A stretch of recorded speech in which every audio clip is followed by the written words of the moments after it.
Hey, it's Tucker Carlson. There's never been a candidate for president the media hated more than Robert F. Kennedy Jr.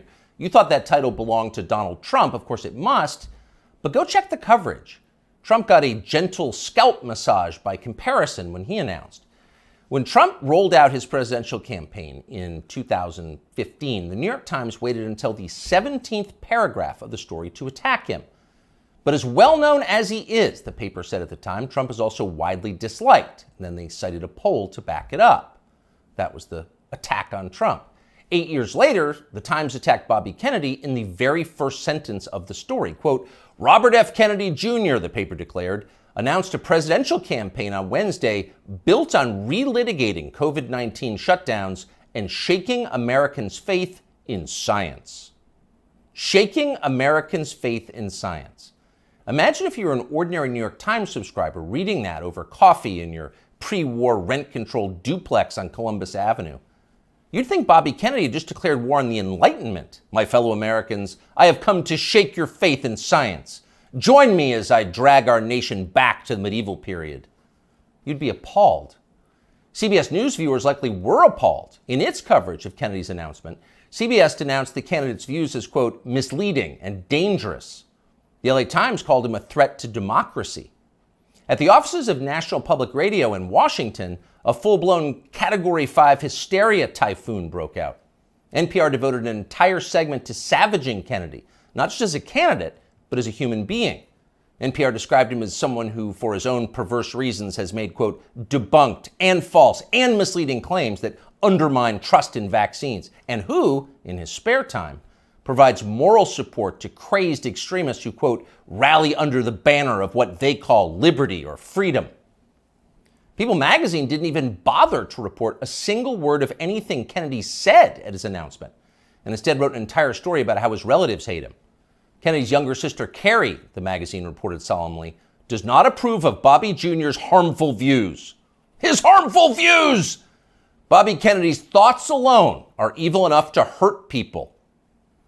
That's been the tone of the media coverage around Bobby Kennedy Jr. for the past 18 years, since July of 2005. That's the moment that Kennedy published a magazine article suggesting there might be a link between the rise in diagnosed autism cases and the ever-expanding schedule of mandatory childhood vaccines.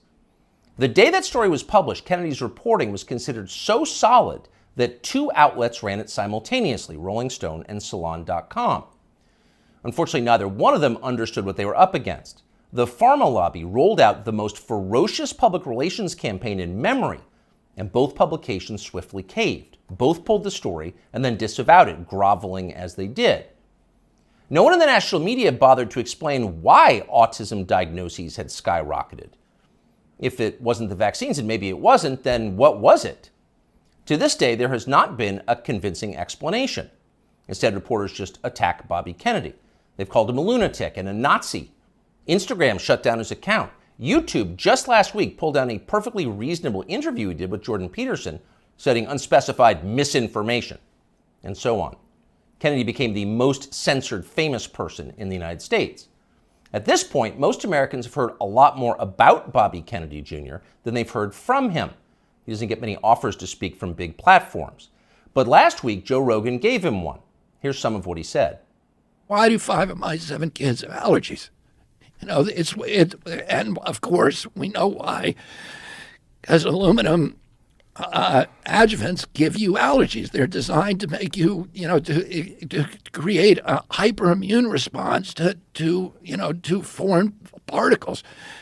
And the last category is, the allergic diseases, peanut allergies, food allergies,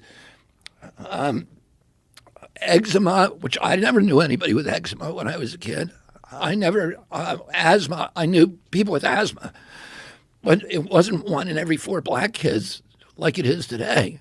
So, all of those things. Now, we went from 6% of American having chronic disease. By 1986, we're starting to add the vaccines, and we get and 11.8% of kids now, so it's doubled. Why do 5 of my 7 children have allergies? Now, we don't know the answer, of course, But it's an interesting question. In fact, it's an important question that deserves an adult answer, not that you should hold your breath waiting to get one. Bobby Kennedy asks a lot of questions like that. He notices things. Kennedy pays attention to the world around him, and he wonders why it's changing. He's an outdoorsman, a falconer, and a fly fisherman. He's interested in how nature works. He's curious. Not so long ago, these qualities were considered essential to the practice of science. All scientific discovery comes from observation, empiricism, patient watching. Without the willingness to put aside your pre-assumptions and assess with honesty the things you see and touch and smell, the changes taking place right in front of your face, you can't do science. You can't create art either, or journalism, or theology. You have to be willing to notice the obvious. And when they tell you you're not allowed to notice the obvious, you should be concerned. Imagine you were on a commercial airline flight. The plane is just leveled out at 37,000 feet. You're closing your eyes for a nap. And suddenly you smell smoke. And it's not your imagination. You can see it. It's starting to fill the cabin. All around you, people are hacking and choking. The guy in the next seat has a napkin pressed against his mouth, and he's mumbling what sounds like Psalm 23. Yea, though I walk through the valley of the shadow of death. So clearly, the airplane is on fire. But almost unbelievably, no one has said a word about it. Not a single person is acknowledging this is happening. Everyone is silent. So in panic, you yell for the flight attendant. There's smoke in the cabin, you say, as if she hasn't noticed. But she stares at you with hard eyes. Shut up, racist, she replies. That's a dangerous Russian conspiracy theory. Stop spreading misinformation or I'll call TSA and have you arrested when we land. That sounds like a fever dream, but it's also pretty close to the experience of living in the United States at the moment. All around you, things seem to be fraying and getting worse. Your gut tells you there's something very bad going on, and all the evidence suggests that there is. But the people in charge won't acknowledge that. Everything's fine, they scream. Stop noticing. But wait, I don't remember this many kids having allergies or asthma or eczema or autism or, for that matter, body dysmorphia. And why so many suicides? What's going on here? Shut up, stop asking questions. That's their answer. But Bobby Kennedy won't stop asking, and that's why they hate him. As Kennedy spoke on The Rogan Show, a reporter for Vice.com called Anna Merlin was watching. Merlin was so enraged by what she saw that she dashed off an article attacking Joe Rogan's employer for allowing the conversation to take place. Spotify has stopped even sort of trying to stem Joe Rogan's vaccine misinformation, read the headline. The piece never even described much of what Bobby Kennedy had actually said. Merlin dismissed the entire interview as, quote, a detailed survey of Kennedy's most dangerously incorrect views, a far too extensive list to outline in full. In other words, we here at Vice don't have time to describe all of Bobby Kennedy's lies, but trust us, they were lies. Then Merlin called Spotify to see if she could get the episode censored. Much to her profound frustration, Spotify refused to censor the episode and kept the interview on its website. So she spent the next several days ranting about all of this on Twitter. People were listening to the wrong things, and Anna Merlin was mad about it. So was Peter Hotez. Hotez is a pediatrician from Texas who became moderately famous on MSNBC during the COVID lockdowns as a Biden shill and a vaccine promoter. Hotez read Anna Merlin's piece and then huffily retweeted it. Effectively, why is Bobby Kennedy allowed to talk in public? And that gave Joe Rogan an idea. Why not have Peter Hotez debate Bobby Kennedy on his show? You claim he's wrong. Why don't you explain why he's wrong? That seemed fair. But Hotez wouldn't bite. So Rogan offered to give $100,000 to Hotez's favorite charity if he agreed to come on. Soon others made their own pledges and the pot swelled to over $1 million. But still, Peter Hotez wouldn't come. Instead, he scampered back to MSNBC, where one of the channel's oilier hosts assured him he was doing the right thing by dodging the debate. Arguing with Bobby Kennedy is morally equivalent to debating a Holocaust denier, the host said. No decent person would do that. And of course, Hotez agreed. Quote, 200,000 Americans needlessly perished because they believed the anti-vaccine disinformation and refused to take a COVID shot. So really, talking to Bobby Kennedy would be a lot like abetting murder. And Peter Hotez, MD, PhD, was not going to do that. But wait a second, you ask yourself. Let's think about those numbers. 200,000 people died because of vaccine disinformation from Bobby Kennedy and people like him? How do we know that? Is that really science? No, It's not science, because we don't know that. We can't know that. There is no way to know that. Peter Hotez's claim is a political attack posing as science, and he specializes in those. Here he is on television during the so-called pandemic. It's all about mask compliance. That's going to be absolutely critical, because if you don't have masks, remember, this virus aerosolizes. So even 6 feet is not enough. It can go 17, 18 feet, several meters. What we really have to do is have vaccine mandates in the schools. We should have a rule that anyone who walks into a school over the age of 12 has to be vaccinated. This is the nature of the anti-vaccine movement in this country. It's somehow married now to far right-wing extremism and white nationalist group. Anyone who's unvaccinated and has been lucky enough to escape COVID, your luck is about to run out. And I call it anti-science aggression coming from Senator Rand Paul, Senator Johnson, members of the House of Representatives, in addition to those two senators, are killers. It's all about mask compliance. We must have vaccine mandates for children. Take the vax or you will die. Anyone who disagrees with me is a white nationalist and a killer, and probably an agent of Putin. Do we say probably? Let's revise that. Certainly an agent of Putin. Again, here is Dr. Peter Hotez. We're starting to see now those same anti-vaccine messages that's coming out of the U.S. And now we're finding it in Africa and Latin America. And remember, what the other reason we're seeing this is the Putin government has, and this has been reported by U.S. and British intelligence, has been piling on with this whole systematic program of what's being called weaponized health communications, trying to destabilize democracies with anti-vaccine, anti-science messages and targeting. So according to British and U.S. intelligence, anyone who disagrees with Dr. Peter Hotez is a disloyal American working to destabilize our democracy on behalf of Vladimir Putin. Now, by comparison, never in his life has Bobby Kennedy Jr. said anything half that demented. But keep in mind, Peter Hotez claims to have a valid medical license. He is allowed to treat patients. After a while, even MSNBC viewers were going to have some questions about a guy who talks like that, and apparently some of them did. As the lockdowns wore on, the population started to notice that many of the core claims the TV doctors were making were untrue. You'd only need one shot. If you got the shot, you would never get sick. You would never pass the virus to others, and so on. They said these things, as you know, again and again. Ultimately, they were proven wrong, but they never admitted it. They just attacked the people who noticed. Here's Dr. Peter Hotez calling for the Biden administration to arrest anyone who questions the COVID vaccine. The Biden administration has to realize that anti-science is a killer, disinformation. Yeah. It's not even just disinformation. This is an anti-science empire right now, and we need Homeland Security. We need the Justice Department. We've really got to figure this out, and the Health and Human Services will not be able to figure this out on their own. It's not a medical problem. It's a law enforcement problem. They've doubted me. Arrest them! It's a horrifying outburst if you think about it. If you were on tape saying something like that, you would be deeply ashamed. But Peter Hotez is not ashamed. He's become even more grandiose.